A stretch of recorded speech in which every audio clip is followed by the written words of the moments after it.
And I had this thing of, this is Orson Welles. They've drawn an Orson Welles lab mouse. Obviously, I'm going to give them what they want. I had the confidence, false confidence, but the confidence to think that this was my job. That's the thing. Yeah, and so I went in and read are you pondering what I'm pondering? And this is our plan for taking over the world.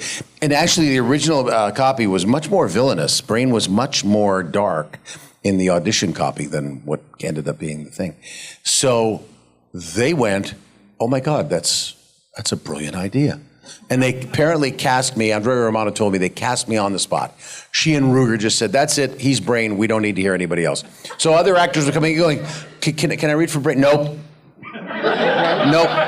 Mo is Brain. Yeah. We already know Mo is Brain. Don't even bother, we've cast it. I want to bring out my favorite rodents, Pinky in the Brain, Rob Paulsen and Maurice LaMarche. Big round of applause, stamp your feet.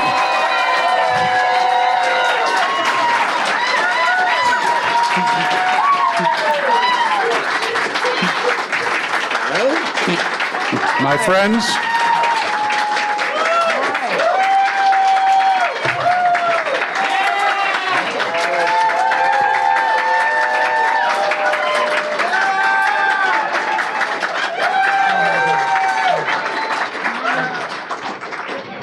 Keep it up. The more you clap, the less they have to work. Yeah. Thank you, Oaks, Valley Forge, Philadelphia area. When I take over the world, you shall be spared. In fact, this shall be my new capital. That's great. These are the jokes, Oaks. Oh, thank you. Yes, wait till I get serious. This. Oh, look. Weird Al Yankovic is working the camera.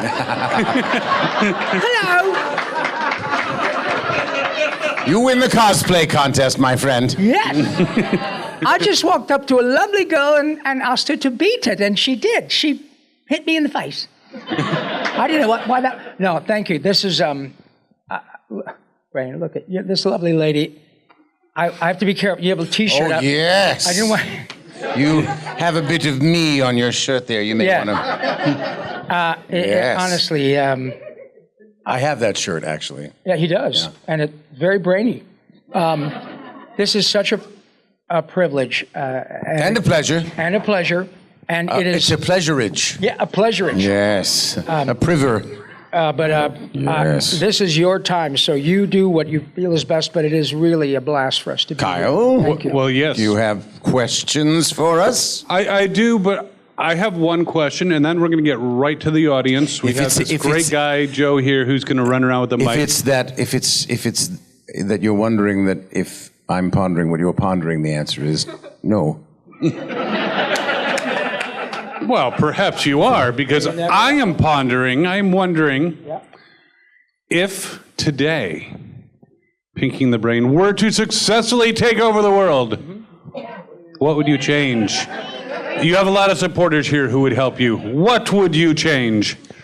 I would change almost everything.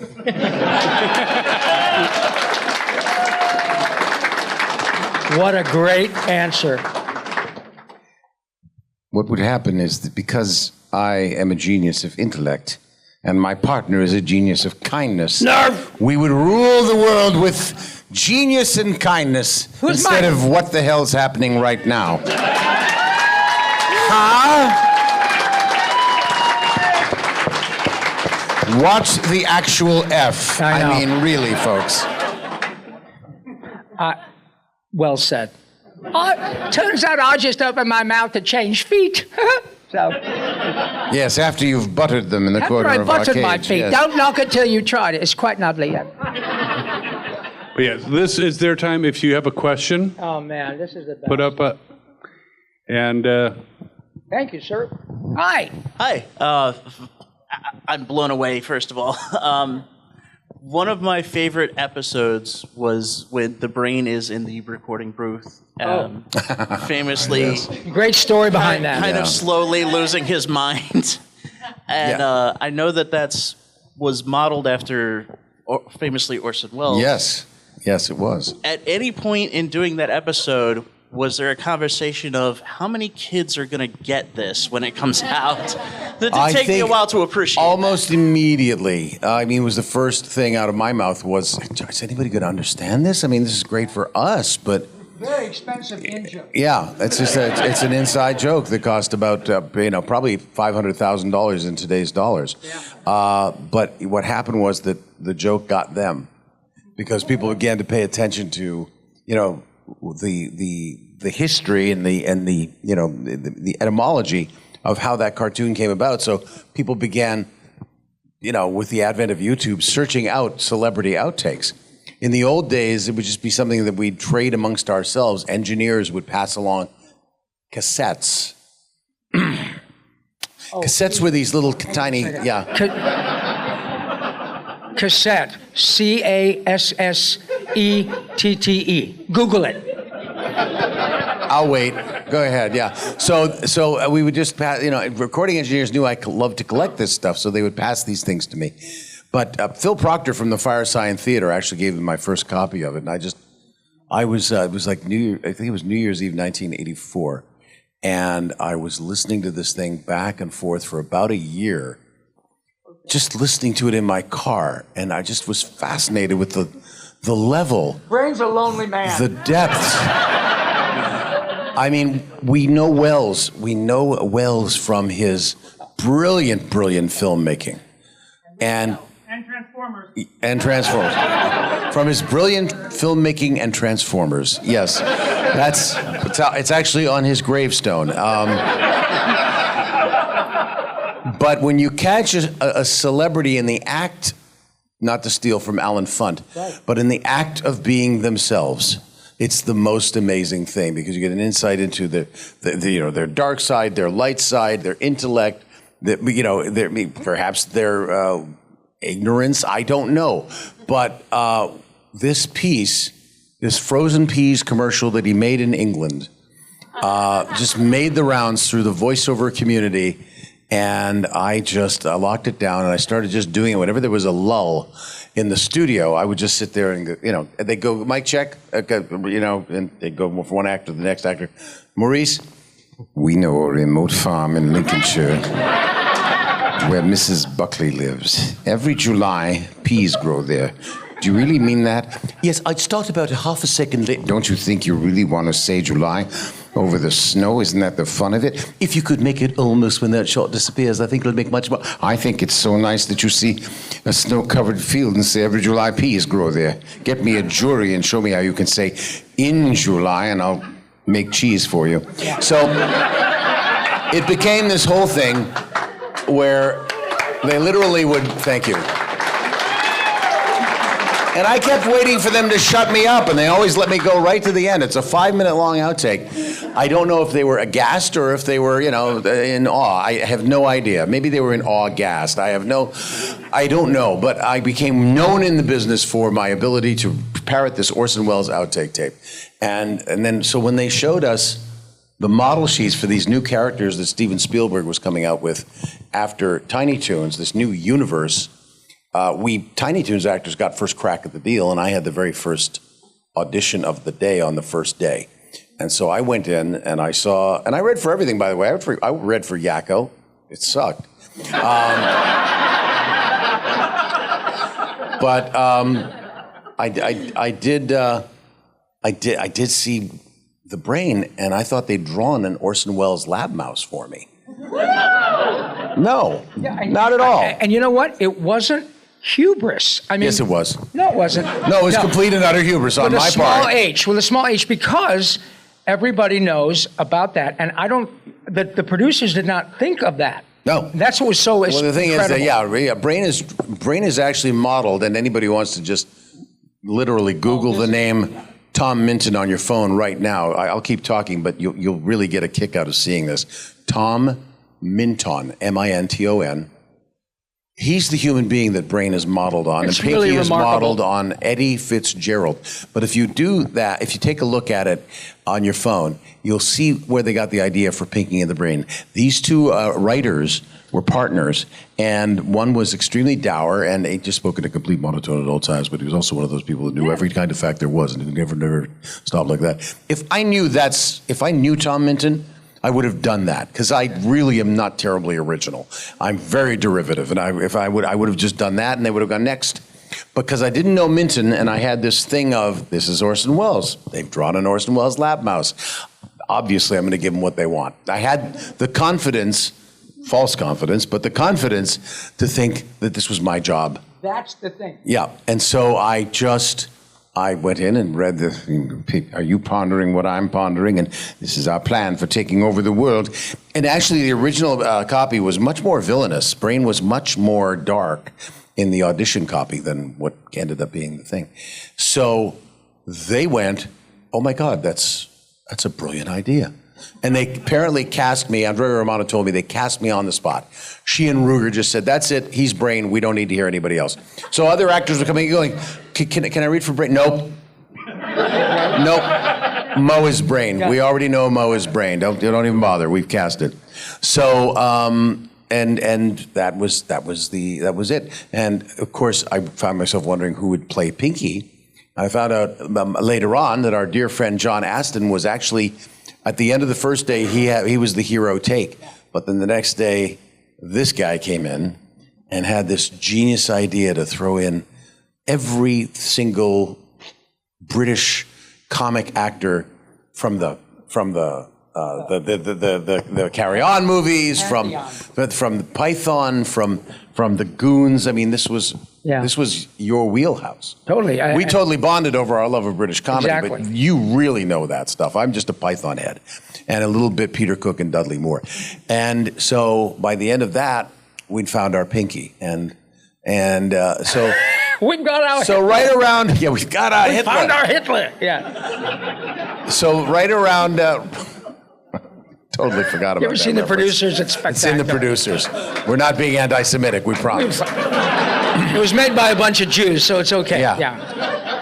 I got that takes the reference. curse off of everything, Rob. That's right. Wit is shit and funny is money. Funny is money. There you go. There's a story there. We'll get to it.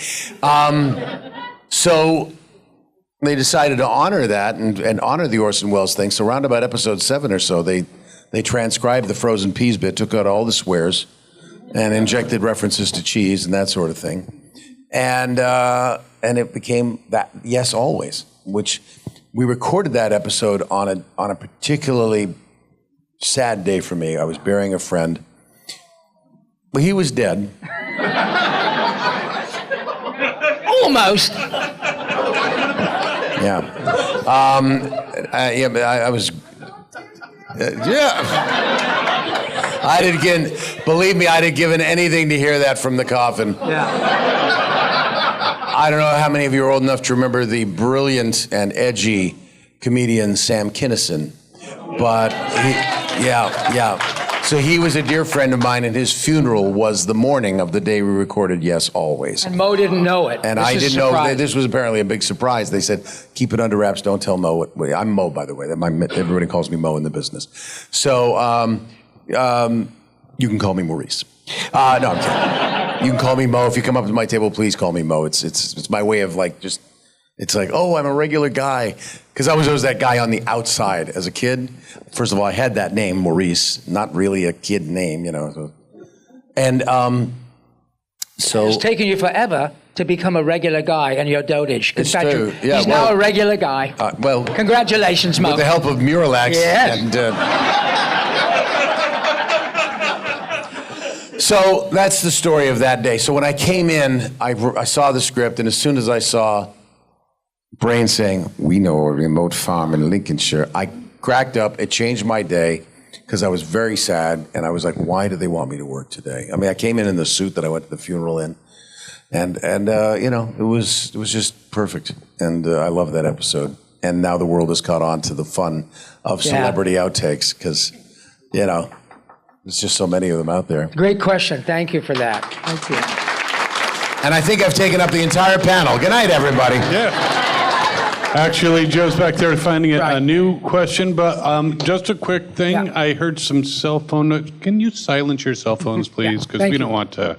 Who's? Well, we're not the LA Philharmonic. I mean, Hey. it goes off, it goes off.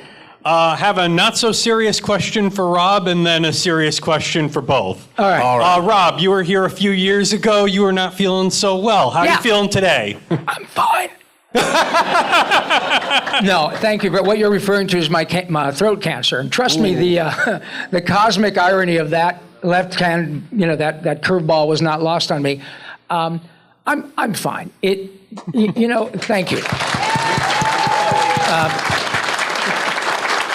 And thank you. And thank you for asking, because it is specifically because I happen to get throat cancer, it turned out to be an enormous gift. And by that I mean, had I gotten toe cancer, it would have been, oh, what a drag, you can't kick a field goal. But, after having gotten through that treatment, it was pretty brutal, pretty onerous. And you're going to love this, right at the front, when I was meeting the doctors who would put together this treatment regimen, I spoke to my radiation oncologist. I had chemo and radiation, so they radiated my neck and stuff for, I don't know, a couple months, whatever it was. Not continuously. Although I do have a special glow, don't I? But this is so great. My radiation oncologist was a guy named Dr. Henry Ampolsky from Russia. And when he spoke, he sounded like Goldfinger. And Mo and I love the Bond movies, right? And so he comes in and he says, Mr. Paulsen, it's a pleasure to meet you. I have to tell you, my daughter, she loved the Pinky and the Brain. She really loved you. It's very kind of you to say hello. And he said, now, about your treatment. He says, I feel certain we can cure you. But before we do, we almost have to kill you. And I did that. I started laughing because it reminded me when Sean Connery in Goldfinger is on that slab with his legs spread apart, and the laser beam is coming right up to the family jewels there, and as Goldfinger leaves the room. May I? Yeah, please. You don't expect me to talk, do you? No, Mr. Brain, I expect you to die.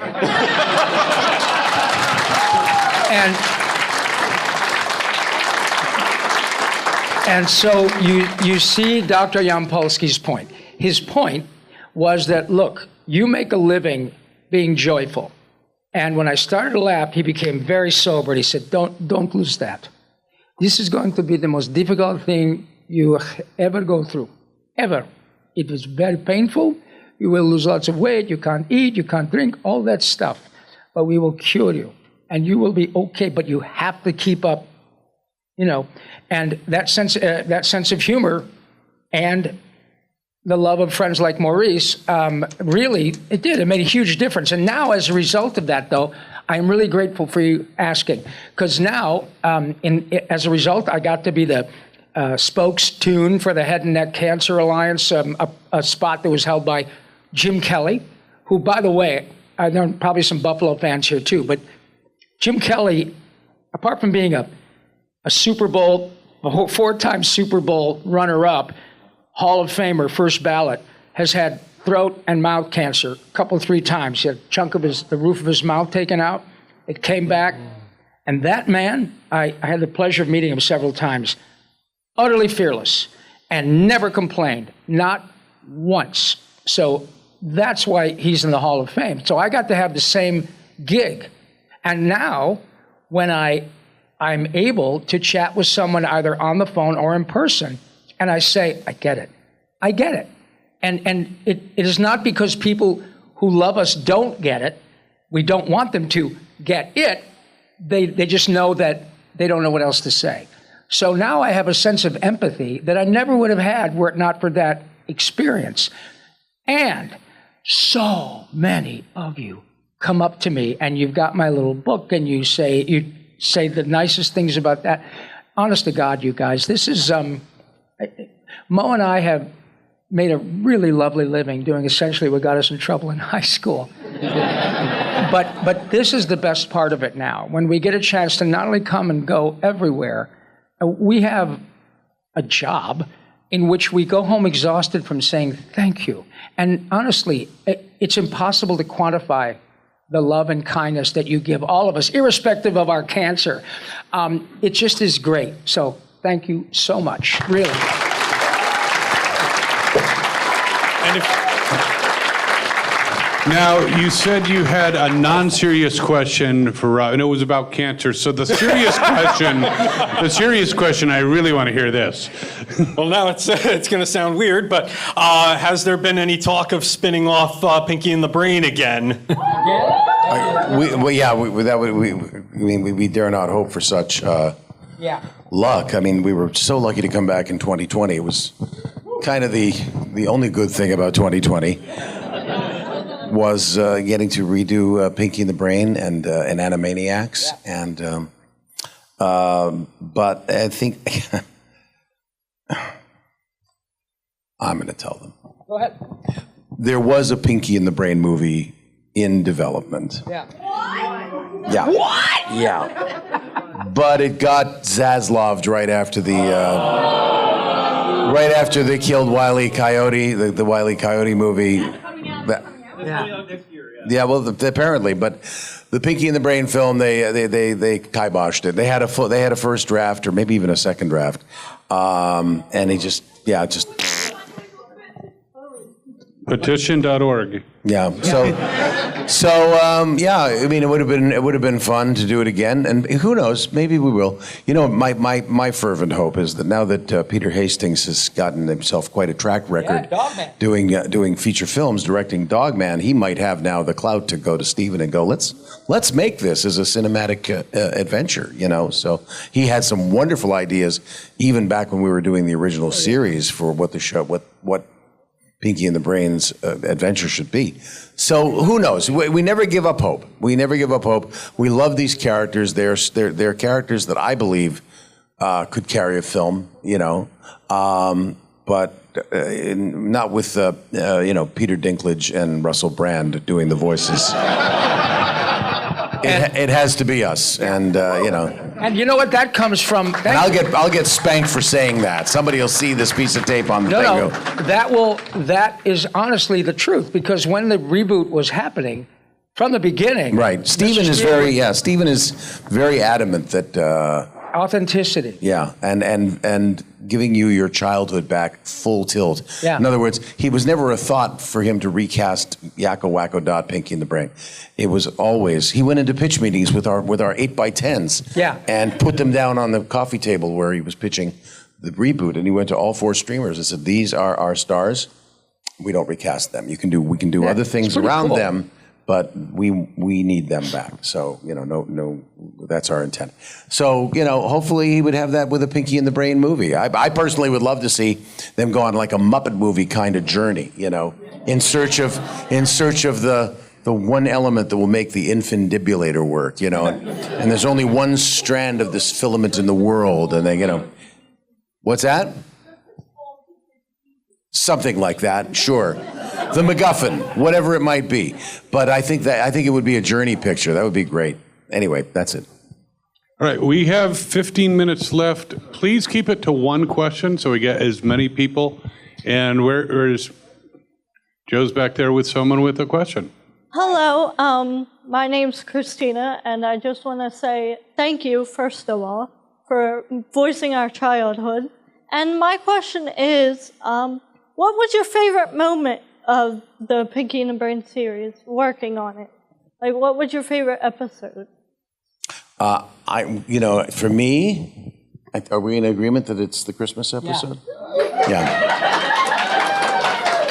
It's absolutely special, and it works on every level. It's excellent and timeless. Really, it's a good episode. It's a good. We threw a pajama party. Oh yeah. At the Improv in West Hollywood.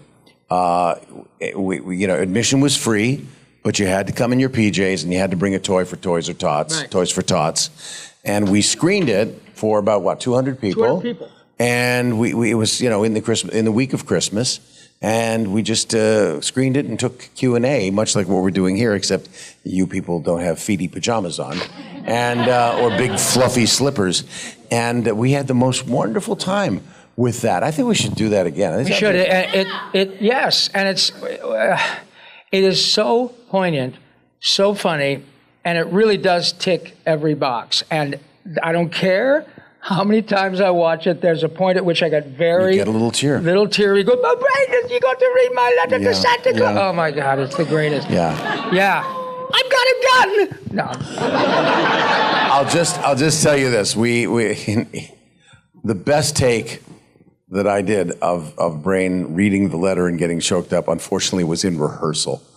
And from that day forward, Andrea Romano said we record every bloody rehearsal. The tape is free, you know. It worked, but I mean, if we'd have just gotten the take I did, because I don't pre-read scripts. It's probably not a great discipline, but I don't want to know what's happening to my character until it happens to my character. So I always read the script cold, and in those days we did rehearse. And you know, as Brain is reading the letter, Maurice LaMarche started to get a little, quaver in his throat, and it was so organic and so authentic. And man, it was just so good. It was such a good script. It really was. I still love you, Brain. And I still tolerate. Look, it still works. And I still tolerate you, Pinky. True love. All right. So next question. Hey, buddy. Hey, how's it going, guys? Hi. Rob, I have a question for you. Maurice, I have a question for you, too. Rob, for you, my question is, you had the opportunity to voice not only one, but two Ninja Turtles. If I live to be 100, I can knock them all out. We'll be waiting. Yeah, man. So I was very curious, like, how you were able to how did that opportunity come about that you could do Raphael and Donatello later on, years later, in another series? And Maurice, I also wanted to go ahead and say that I'm a huge fan of your Real Ghostbusters Egon Spengler voice. Thank you. And I was curious. One of my favorite episodes is the Boogeyman episode. Well, Yes. actually, both episodes when he also comes back, too. What was your experience working with Frank Welker? Because I know he's the one who went ahead and did the voice of Boogeyman, and so I was curious, like, what was the experience working with him? Oh, with Frank? Yeah. Oh. Well, we're lucky. We get to work with All the Frank time. all the time. I mean, this was. I mean, it's just that was the Boogeyman episode was like I had to pull out some acting chops for that one because Egon truly is traumatized, and it's not played for laughs at all in the show. He has to overcome a childhood trauma in order to prevent the Boogeyman from literally infiltrating every child's dreams. But Frank. Just to talk about Frank. The first thing I ever did on U.S. television was Inspector Gadget, and he was already Dr. Claw. So I got a masterclass education sitting next to Frank playing Chief Quimby. Here's your assignment, Gadget. And Frank showed me so much, showed me technique, showed me how to physicalize as a character without knocking over the microphone or making a lot of noise with my body. Just to watch him by example was amazing. Plus, he's just the nicest guy in the world, and really giving. He's the kind of guy that when I was going around finally auditioning for voiceover, because I knew it was a closed door. I would hear from the casting director, "Oh, so you're the guy Frank Welker's been talking up." So he was already out there as a friend because we were mutual friends with Howie Mandel, and he was out there just saying, "There's this new guy in town you got to hear. His name's Maurice LaMarche." Now, who does that? He's so confident, first of all, and rightfully so, that there's enough work for everybody. That he doesn't go, "This is my work. You can't come over here. I'm the voice guy." He just talked me up, and always very giving. And then when we got to do Ghostbusters, I loved his take on Ray. Ray was so guileless and sweet. Yeah. Anyway, it's just a wonderful opportunity to work with him. You have a Frank story apart from hopping on his plane and go to play golf everywhere. Yeah, he like Mo said. I know he got more. He's just wonderful. We have the same. Actually, you're March 30th. Yeah, I'm March 11th, and Frank is March 12th. Yeah, yeah. But you guys will split up that birthday thing with. I've heard you go off and play golf together. Frank lives 5 minutes from me, and we played golf forever. And it's pretty neat when they put you as Frank, and then they add somebody else as a threesome, and guys getting ready to putt, and Frank starts doing squirrel noises and chipmunk noises, and he can project his voice. It's amazing. Oh, one more quick. You'll love this. Frank did a movie called I think it was called The Trouble with Girls with Elvis. Oh, yeah. And, okay, and he's in it with a leather sweater and everything. And, of course, I had to ask him. Frank, as part of his act, when I used to see him on the Dinah Shore show and Merv Griffin, he would do an act where he would have dogs and cats fighting. It was amazing. And so when he did the movie, Elvis used to say, "Hey, Frank, come on over here, man. You got to see my friend Frank, man. Do that dog thing, man." And they loved it. The king loved Frank. Yep. Yeah. Okay, who's got yes, sir? Hi. Oh, good. Hi. Hi. Was the filming hard? You know what's hard? Being a teacher, being a cop, pouring hot tar here in August. That's a hard job. Yeah. True. What the hardest part? What is your name, sir? Steven. Hi, Stephen. Our boss is name is Steven. Yeah. Remember us when you rise to be the king of Hollywood as well, would you? That's a very thoughtful question. The hardest part about our work, Stephen, is getting the job. Getting the work, yes. Yeah. Getting the work is the hard part. Once you're there, it's play, and they send you a check. But you know, you're very fond of saying this, and you're right. Nobody put a gun to our heads to make us be actors and comedians and singers. We chose this life. So I rarely whine. I won't say never. Yeah. Once in a while, even though it's vintage dated. Vintage dated wine. I will occasionally go, I don't know, I haven't booked a job in a little while. But you know what? It is a pure joy to do this, and then to come out to conventions where people are waiting to meet us and tell us that we changed your childhood and.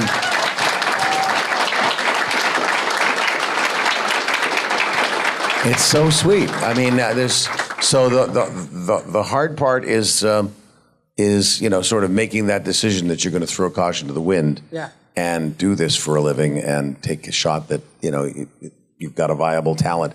But once you get the job, it's all just play. Just play. It's great.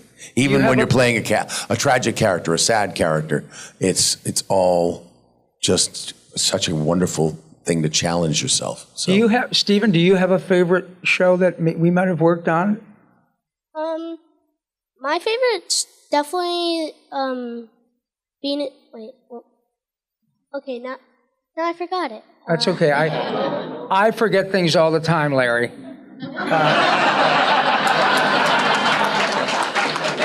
I'm sorry, sir. What are you doing up here?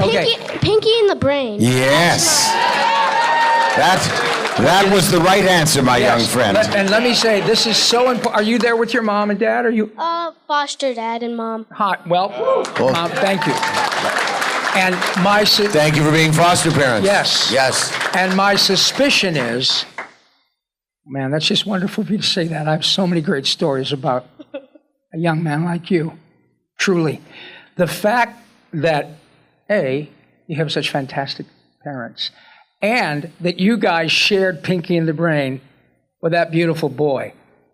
That is the best part of what we do, because they chose to share it with you, man.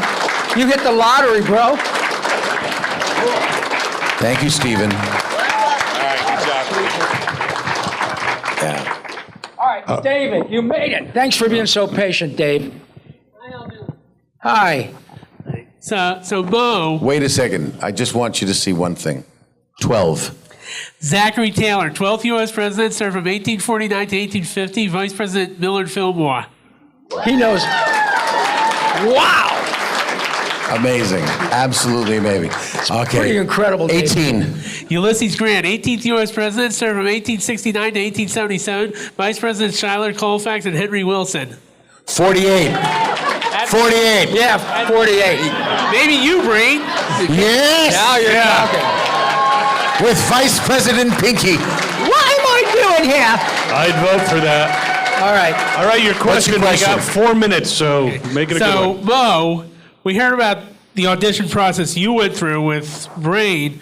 What about you, Rob? What happened with your audition process with Pinky? Oh, well, as Mo said, when we audition, you get a view of the character, two-dimensional drawing, happy, sad, different angles, and then there's a thing called a Bible, which describes how each character interacts in the context of the show and with one another.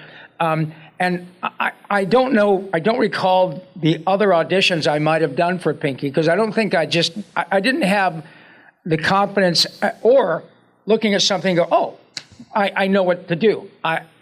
There was no, prototype per se, but I noticed right away he had a severe maxillary occlusion, and so he might have had trouble saying his R's, like brain initially, right? And then, and he was stupid, which I do every day, with very little chemical inducement, huh, brain? Yeah. Well, perhaps a little bit more than you know. I mean, these food pellets. Make sure you eat all the food pellets, yes. Yeah. Especially that glowing one in the corner there. Yes, exactly. That is what is one of the wonderful aspects of what we do. Mo and I both started. Mo started as a stand-up. I started as a singer and in theater and improv. But what often happens is we move to LA and we put ourselves in a position to get lucky. That is to say, Mo is an impressionist. I'm an actor who can do pretty good dialects if I hear them. But when I was first in LA, and you're typed. In other words, at 23 or 24, the first thing that we send this guy, and he looks like he could be the son of the two people we've cast to be parents. And then, if you can use your chops, that's a different story. But almost always, it's about how you look first. Okay. I mean, you can lose the job because you don't have blue eyes. Right. It can be that random. It really is. Yeah. However, with cartoons, ain't nobody cares what you look like, man. And it didn't when I was, I think, 28 when I did my first ones. And now I'm almost 70, and it still doesn't matter. But what matters is your ability to think on your feet, be willing to be utterly unself-conscious. That is to say, okay, I'm an average-looking guy from Flint, Michigan, and right now my car's having trouble and my dog is sick, but now I'm going to be a talking avocado. Of course, right. But it is the purest form of play acting. I know we have people here who are actors, and you say, okay, I'm going to be the monster, and you be the monster hunter, and he's the lovely lady in distress. Not distress, in distress, yeah. And that's why it's wonderful. So really, you're only limited by your imagination, your willingness to just play for its own sake, and the kindness of people that hire you. And so that's what happened. And then when you get a call back on something like Animaniacs, they'll say, hey, that last time you were here, you did something that was kind of Monty Python-y. Try that again. And then one thing leads to another, and then Stephen listens to different takes, and it's incongruous, it's weird, it's cartoons. Nobody knows what Bugs was supposed to talk like we do now, So that's the magic of it, is just playing. And thank you for asking, because it sure beats the hell out of working. Yeah. Well, thank you both for spending this time playing with us. Thank you very much. Awesome. They will be at their table. Be sure to visit them. They have more stories to tell. Ask Mo to do his Shatner, because he is awesome at it. We're going to have a little lunch, and then we'll be back at our tables if you want to say hello. Thank you so much, you guys. Nerf! Thank you. Thank you, Kyle. Thank you for moderating. So, what are we going to do tonight, Brain? Same thing we do every night, Pinky. Watch Fandom Spotlight videos and then take over the world. Hey, God, that's great! And maybe we should tell them all to have fun? And follow their fandom. Then bow before my genius.